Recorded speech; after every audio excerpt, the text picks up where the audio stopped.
Hello, hello. How are my family, friends, everyone doing? I hope y'all are doing okay, enjoying the fall weather. I know here in Tennessee, we finally are starting to see everything change, and we're finally getting out of the heat wave. Uh, I know by Friday they say it's gonna be like 69 degrees for the high for the day, which I am so happy for. As long as it stays between like 68 and 75, I'm cool. I'm good. But most people are different. But that's kind of my little. When I want to sleep, I want it down lower, and when I'm awake, I want it a little higher. But that's just how it is. So as you can see, I have a new painting. This is Johnny Depp. It is a wonderful picture of Johnny. And I am working right here on his eyes. And figured I'd chat with y'all a little bit while I work on his eyes. So how are y'all doing? Did y'all enjoy the last couple videos of child custody things that can go on? Today I'm going to talk to you guys more about family and a challenge that I'm getting into, which will start at the first of the year. I posted a picture on the Facebook group showing the 100 centimeter by 300 centimeter picture that I'm going to do, which is just over 3 foot wide, and it's going to be 9 foot 4 inches long. And it's a beautiful mountain scene. My daughter Lena wanted it, so when they get their apartment, it will be the picture that she puts above her couch, which will be really good. My other daughter has a couple of them that I've done. She loves Slytherin from Harry Potter. She says she's Slytherin, so I got her a Slytherin, and then she's big in A Nightmare Before Christmas, so I got her one of each and made them, and now I gotta find the Friends one because it's the other one she wants. Except she don't want the one that says Friends Cafe. She wants the one at the couch. So I gotta figure out where that one is. Other than that, everybody's doing good. Lena's got her first job. She's now on her second week, and she is exhausted. She worked 4 days her first week, and then this week she's got 6 days, with the only day off was the day before yesterday. And that poor child tried to sleep, and her little body just kept telling her, no, we're not going to allow that. So she was not happy. But she got good sleep last night. We got her bank account open this morning, so my baby officially has her first bank account. And then the only one I got left at home that still in school is Jaden, and he is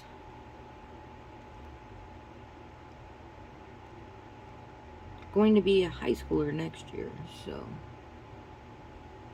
means we only got 4.5 more years for him, and then we'll be teaching him the basics of being an adult, which I taught him how to work the oven and cook in the oven the other day so he can make his little tortilla pizzas. And of course, just like every kid does pretty much on their first time, he touched the pan with his finger and burnt his little finger. Nothing major, very minor, because he literally tapped it and brought his hand right back up, so it's not like he like grabbed it and kept a hold of it. But he ended up cooking himself another pizza last night and did very good. Did it all by himself. I just sat and watched him. We're having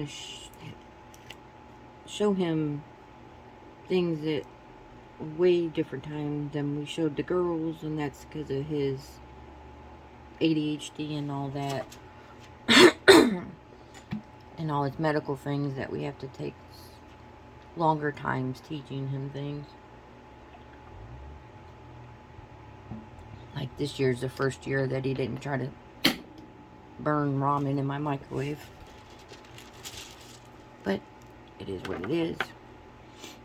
At least we're still teaching him. Yes, it's slowly, but we're getting it there.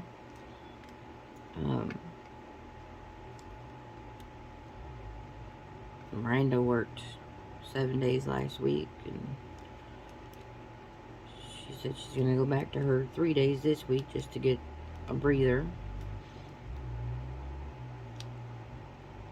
But other than that, that's pretty much all that's going on with the children. I want to thank you guys for sending me in stories of your custody cases. I am going to start doing little mini series of those cases and the nightmares you've gone through with, like, DCS, with the courts, with the cops. There's 2 of them that I can relate to because they are so close in what I've been dealing with my child. It's not funny. Like, I was reading it and I thought somebody, like, literally took my story and just kind of revamped it, but I haven't told my full story. So I found that very heartbreaking. It also makes me feel sad for the kids, because the kids are the ones that suffer, especially when your baby daddy or baby mama marries a narcissist. So then you got 2 narcissistic people that you're dealing with. That's so heartbreaking, because they feel they know everything and really know nothing. And especially if it's somebody who's never had kids, so they have no idea. They just know, like, clinically what the books say that children should have and stuff, but they've never actually raised a child to know that the books don't tell you shit about raising a child. These kids don't come with manuals. You learn as you go. Sorry, no book's gonna tell you that. And I mean, even the labor and delivery book that everybody's told to read isn't fully of information that you think. You're best to find a mom that's had multiple kids and ask her, because every kid is different. Every delivery is different. That's why I say talk to somebody that's had multiple kids, because each delivery is different. Some go as planned, some don't. I don't understand it, but that's just how it goes. You got some that come out breech and they have to be C-sectioned out. You got some that are natural. You got some that have to fight to get the natural. I mean, it's just so many different things and so many different ways of these poor babies being taken out because of medical issues or whatever goes on. And then to turn around and have you be raising them thinking, you know, you finally got your family together. You know, you're married with somebody. You think everything's good, and then the child comes home and becomes the main focus of your attention, because you're up feeding this child nonstop and you're tired. And then you have the narcissistic husband of saying, well, you don't give me the time I need, and you don't do this, and you don't do that. And you're like, how do you expect me to give you that kind of time when I am literally feeding our child every 2 hours. I am exhausted, and you're more worried about what you get in bed than you are about your child? Like, I don't understand that. I don't, these men, I don't understand how they come so unhinged. You have to realize that women get tired, really tired, the first year their babies are alive, because they're constantly awake and constantly taking care of them. And then they turn around and they have you barking in their ear, you changed, you do this, you did that. Hell yeah, I changed. I just birthed the child that I have to make sure stays alive, and feed it to make sure it stays alive. And here you do what? Watch them for 30 minutes while I take a shower? Come on. No. And I hate the fathers or the mothers, because moms can be just as bad,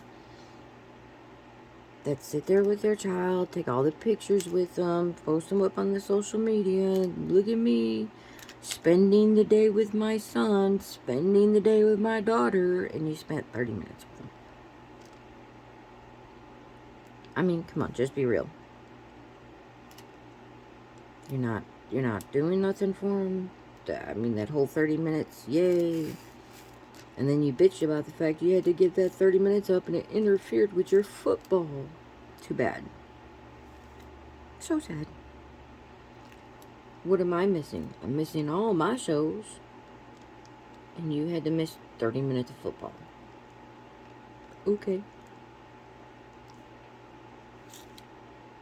What's the point? And yes, there are mothers and fathers out there that once that baby is born, it is their whole world. And that's great. If you can find them people. I was one of them. My children always came first. And if I was somebody that didn't like that, they wasn't with me anymore. Because my children will always come before a man. Always. No matter how much bitching and all that, I don't care. I'm sorry, but if I'm up with my child because my child has been sick, throwing up all day and all night, and you have the nerve to come up and try to say, well, I want sex, guess what? I'm going to tell you that you need to go take your hand and go take a shower. Because I'm not up to, or the energy for, any kind of that BS when I have been dealing with a sick child. You don't know how emotionally and physically draining that is for a parent that is very invested in their children. And you can tell the ones that are really invested in their children and the ones that are not. Because the ones that are not are the ones that are going, oh, look at me with my baby. Look, I'm doing this, I'm doing that. Instead of just worrying about natural parenting, and people will see it without having the flash of, look at me. But other than that, I'll get off my soapbox of the whole custody stuff, because I will do that later. And get on with my challenge. Starting January 1st, I will be starting this challenge. I have already picked it. I'm going to separate and figure out when I can pay it. I'm going to have to do what they call afterpay, which is they split it up in 4 payments. And it's every 2 weeks, so you pay so much on the first when you first get it. 2 weeks later, you'll pay another section. So it draws it out over 2 months. And because I get VA payments and stuff, I Just kind of want to do it that way. Instead of trying to save up to come up with it. It is expensive. It's $249 plus tax and all that. It's like $270 something. But my allergies are kicking my ass, y'all. Sorry.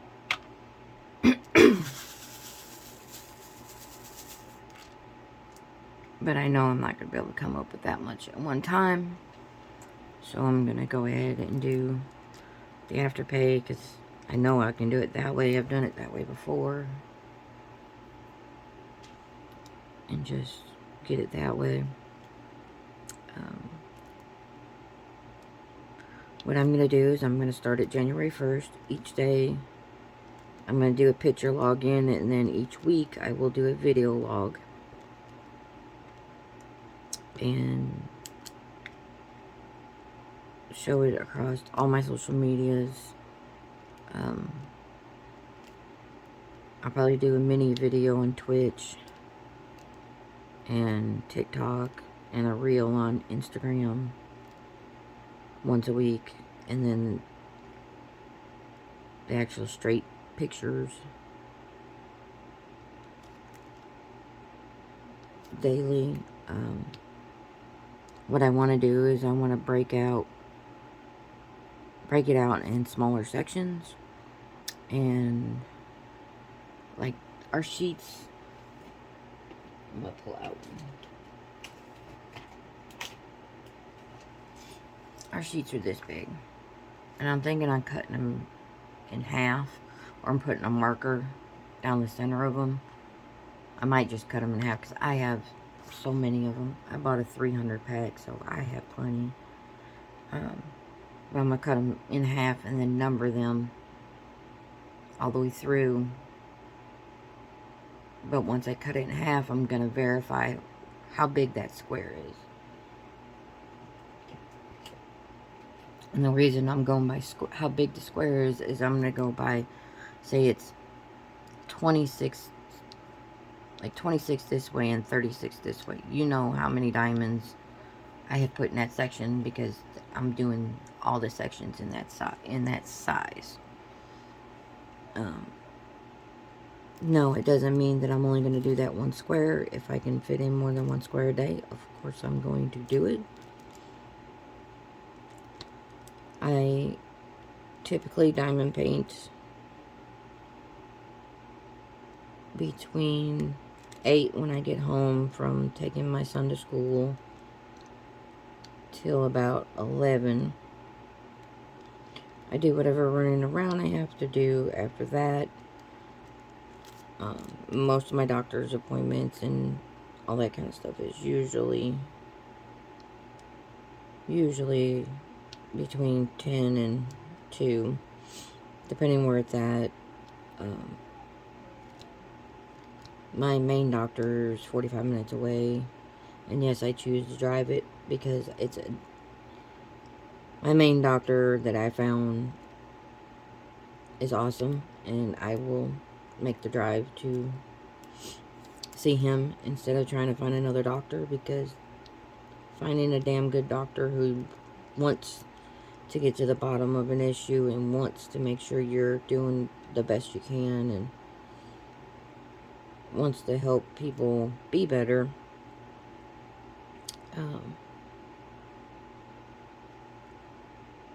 he's one of the few. And right now I am trying to get the VA because they're allowing us to do care outside of the VA, because we live so many miles away from a main clinic. So I'm trying to get him as my primary care through the VA too. He does it for quite a few vets, and that would make me happier than a pig and shit, if you know what I mean. You know, I'm a Gen X, so I kind of have different acronyms than others. But he is a damn good doctor, and he's in his late 30s, I'd say now, because he's been a doctor for me and the kids. I want to say about 7 or 8 years now. He actually started out in pediatrics because when he first came over, Dr. Song, who was the pediatric doctor, retired. And just all of a sudden said, I'm not doing this no more. So he jumped into that role, and then what he did is the female doctor, the female RN that was going to be a doctor, she was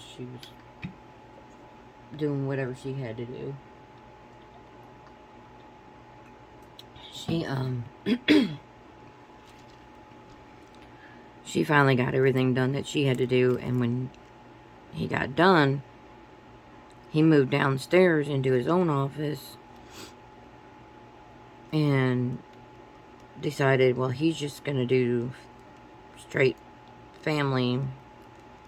So if you, your kids, everybody in your family go to him, instead of this, the way they had it set up is from this age goes to this doctor, this age goes to this doctor.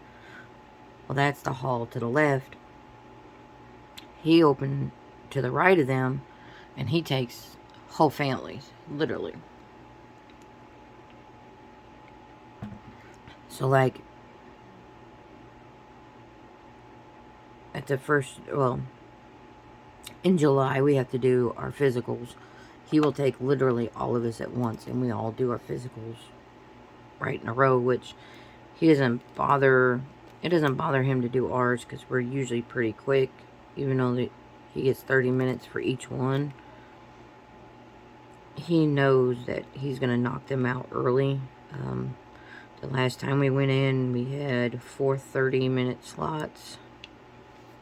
So 2 hours, and we were done in less than an hour. Because we're usually pretty efficient of what we got to do. And we have our blood work done ahead, so that way he already has it. So we don't have to come back and then get all that fun stuff back again. And then, what else?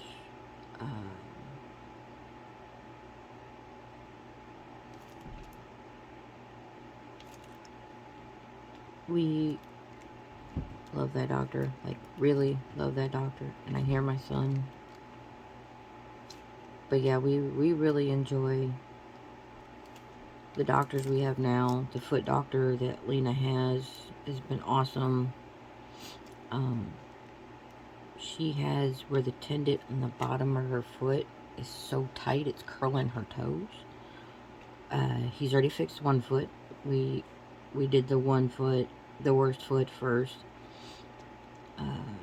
But we wanted to take some time and see if it alleviated the issue she was having, which was within 10 minutes of being on her feet, she was in, like, pain, worse than, you know, a normal 8-hour day on your feet.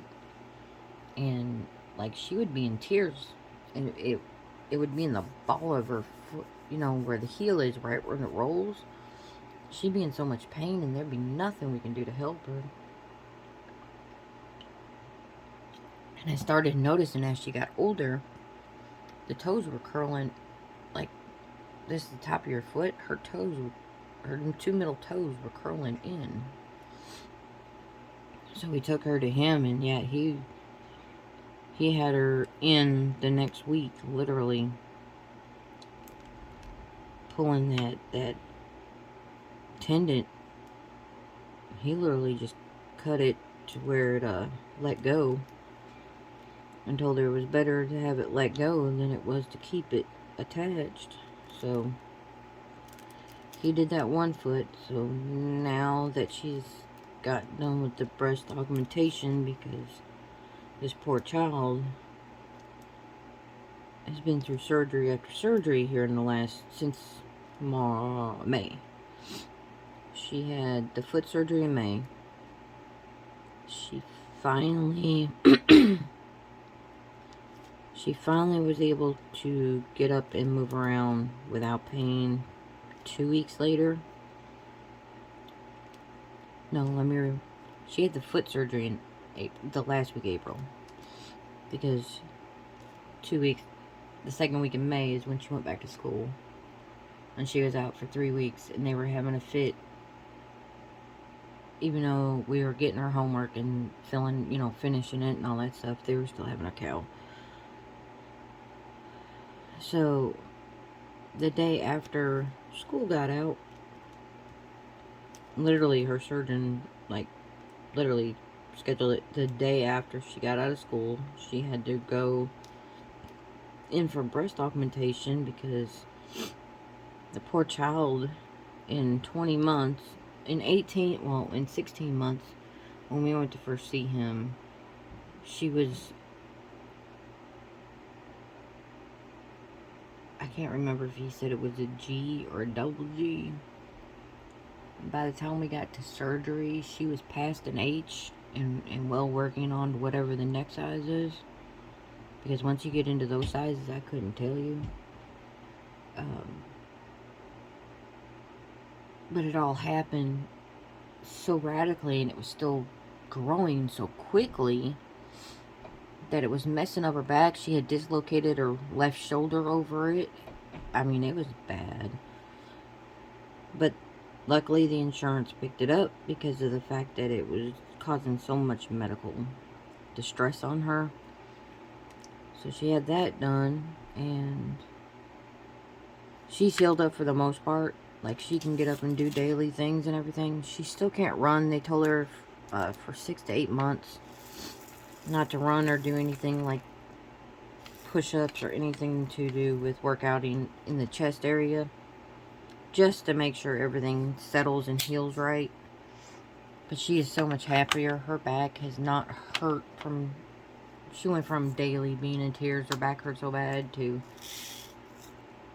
I think since the surgery, she might have said something twice about her back. And both of them were because we were in the car for extended amount of time going back home to Chicago. So it wasn't like her chest was causing her back pain anymore. So she is thrilled. And she's so much happier now that all that's done. And I can't wait to see what her and Dylan do. She's been with her boyfriend for 4 years. I suggested, and I'm just being the parent, I want to tell them that they should move in with his dad, or with us, whichever they want to do. His dad's house has a little more room during the week. It's a little crowded on weekends because he gets his other boys that day.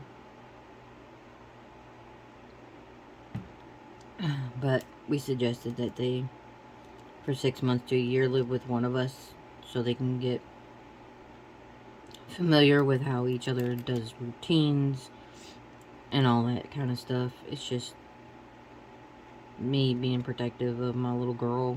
I want her to know. I don't want her to move out and then feel like she's stuck in a situation, just in case that there's something that they can't handle or whatever. I honestly don't think there'll be an issue with them being together so long. They kind of know their quirks and all that stuff. But I still want them to have that little trial run just to make sure, because nothing's more heartbreaking than seeing your child be heartbroken. It's when your child is so invested in a person and it turns out to be not the person, if you know what I mean.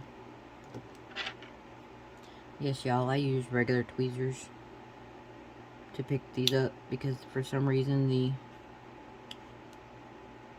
what happened the first time when I went to go pick that up happens the whole time I'm trying to get it up with the needle points. I I can't get grips of them. And it is partially me because for some reason my nerve endings in my fingers are going bad. So I'll drop my pen sometimes. I'll be walking and all of a sudden my brain just tells my hand to open and drop whatever's in it. Kind of sucks. But it is what it is. Like usually I have my drafting table up. So I'm working on the painting like this. But when I film, I put it down and put my colors down and all that stuff so you guys can see what I'm doing. But I usually have it up because it helps my back. But other than that, the kids are great. Kids are doing well. I am going to do one of the stories later tonight. Get it all filmed up and get it set and all that stuff. I really found that people enjoy having someone to talk to about custody issues, or how did you deal with this mentally,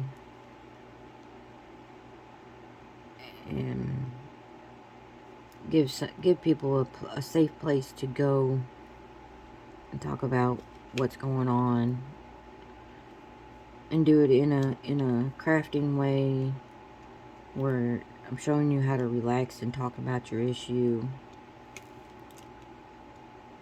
and stuff like that. And I really enjoy helping people because knowledge is power, baby. Let me tell you, knowledge is power. Know your rights. Literally know your rights. Because, and I tell this to everybody, and everybody's like, oh, you're telling people that are married that they need to watch out. Yep. Because a lot of marriages end not long, within probably the first couple years of a child being born, and 9 times out of 10, it's all about not getting it in the bedroom.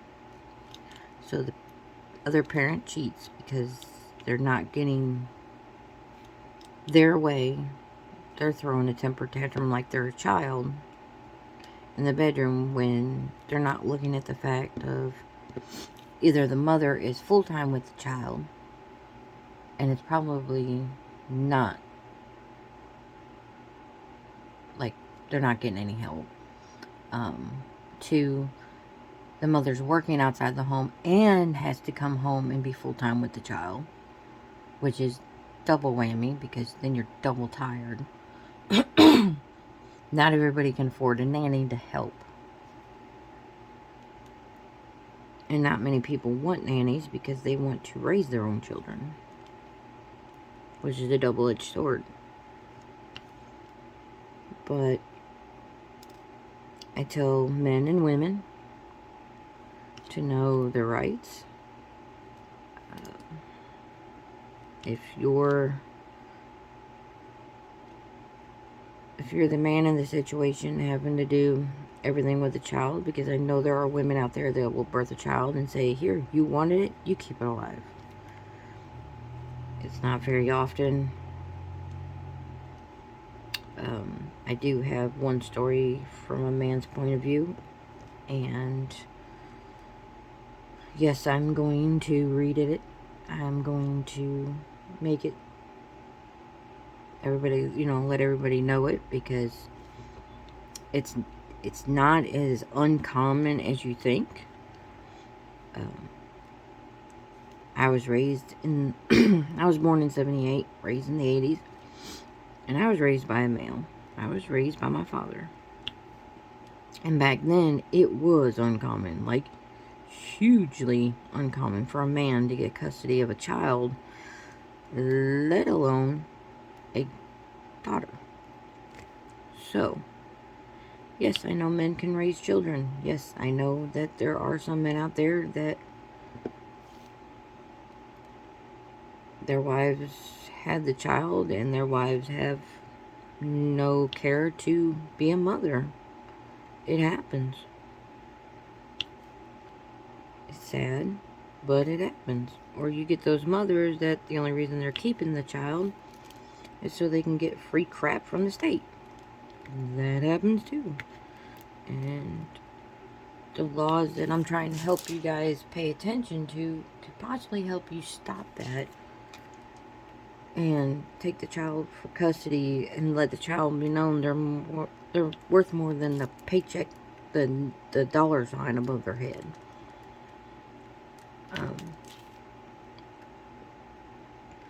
Plus, there's a video out there about a boy who stood up to a narcissistic mother because that's all she was worried about was the pay number of how much she was getting paid for her child for child support because of her ex-husband's job. And no, I don't think child support should not be paid. I think that the child should be, the parent that's taking care of the child should be given some help, especially if you're one of those men or women that have no physical time with them or no physical care. Just because you pick your child up every week or every other week doesn't mean you actually physically care about that child. I'm sorry. There might be people out there to argue that point, but I have seen it to where when men or women, I've seen it both ways, have picked up their child every other week and go me, look at me, I'm taking care of my child. No. Picking them up and then shoving them in front of a TV or a video game and not doing something with them as far as taking them to the park or getting into what they like, knowing what your child's into, knowing what they like, possibly taking them to the stores to pick out things in that they like. Say your child is into some type of anime, you know, what's it going to kill you to spend $13 out of your pocket to buy them a t-shirt they like?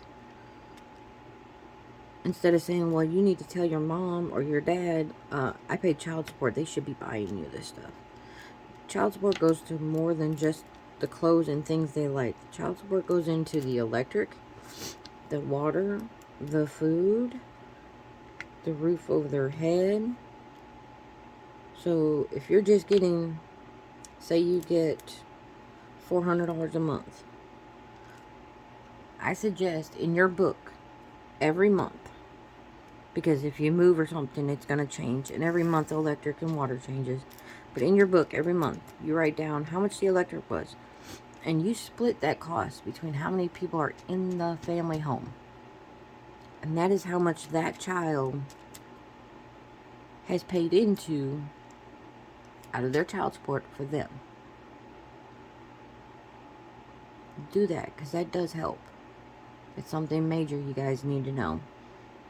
Because if you go to court and that person goes, well, I don't see where my child's getting this and that, they should be able to go to the store with the money and buy whatever they want.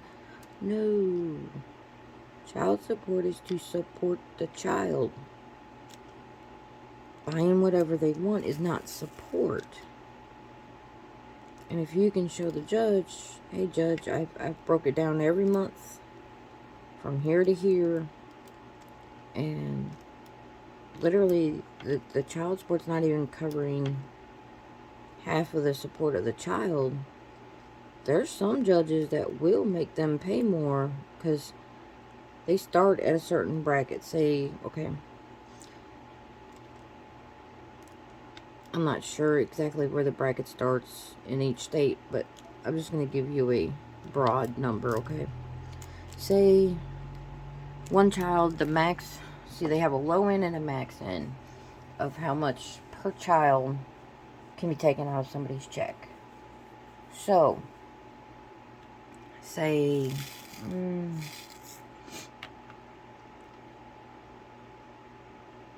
I'd say 9% to 15% of the pay for one child. You're getting the 9%, but that's not covering half the child's bills.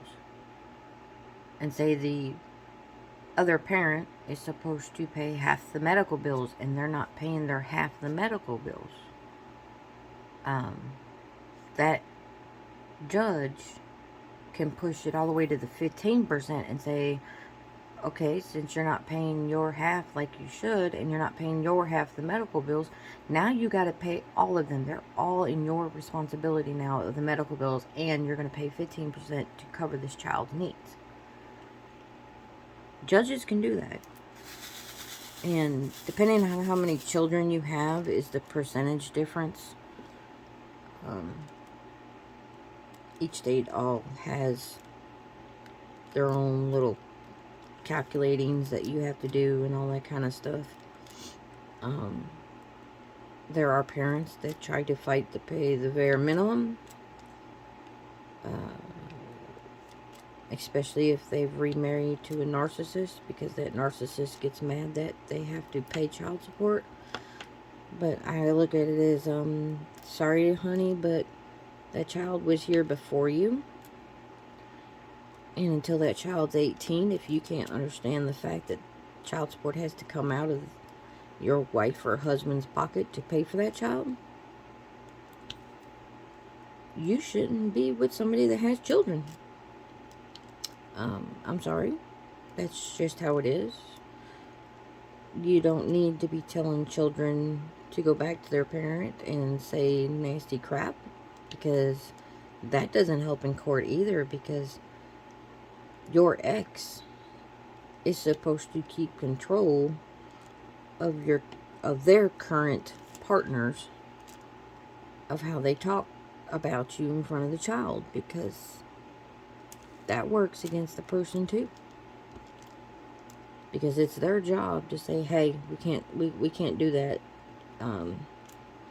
That's a no-go, because we're not allowed to talk defamatory or anything like saying bad things to about the other parent. It can't be done.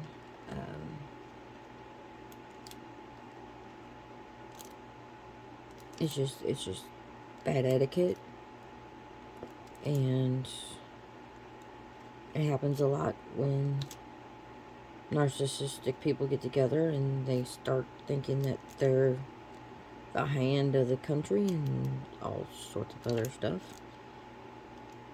But it is what it is. It's sometimes not very fun to deal with. But as long as you keep your head on straight, keep your attitude in check, it's going to be better for you than it is for them. Because if they keep harassing you with child services, if they keep calling you to court, they keep taking you for the dumbest things ever, it's going to get to the point that the judge is going to put his foot somewhere, and it's not going to be very nice. And it's not going to be very helpful to the other parent if the judge is having to see you over and over, and the judge keeps telling that parent, hey, I've told you 20 times already, this is not legal grounds for what you're saying. Plus, the harassment and the things that you're teaching this child through your now spouse is a no-go too. You cannot do that. Your spouse is an extension of you, which means you are responsible for the words that come out of that spouse's mouth. So, I have made sure that anybody that I have been with knows up front as much as you come to terms of not liking the baby daddy, for a loose term, the other parent. I can't stand the whole baby daddy, baby mama. It's just the other parent.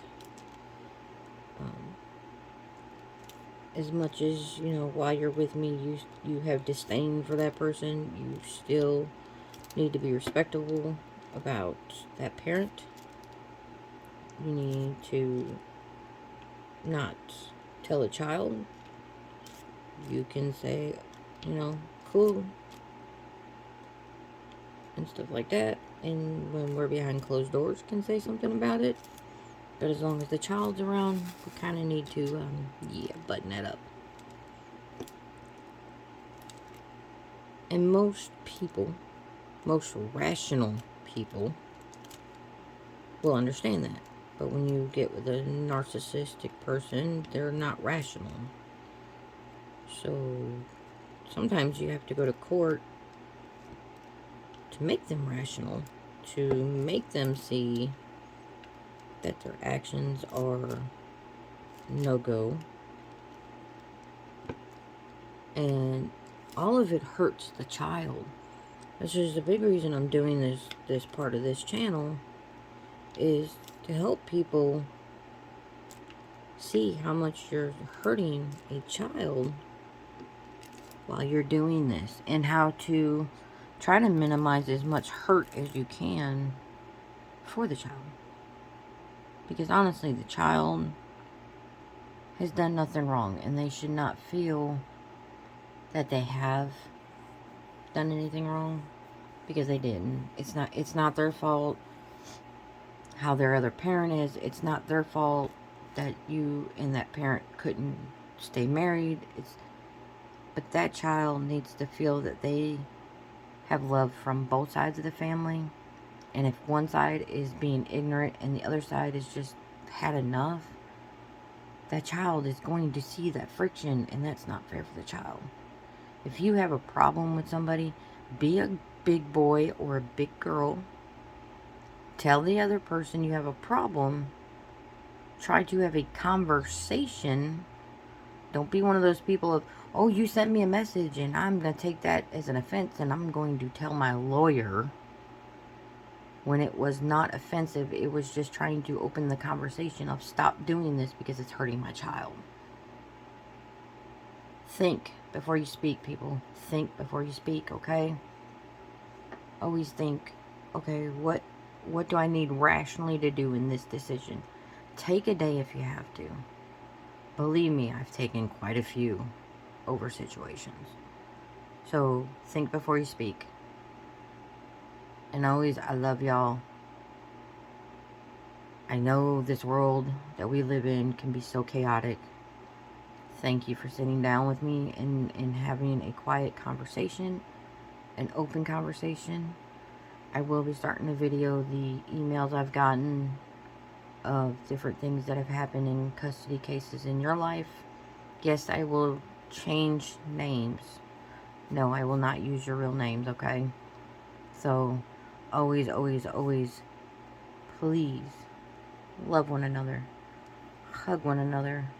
And always be kind to one another. You never know whose day you can change just by saying something nice or doing a grand gesture.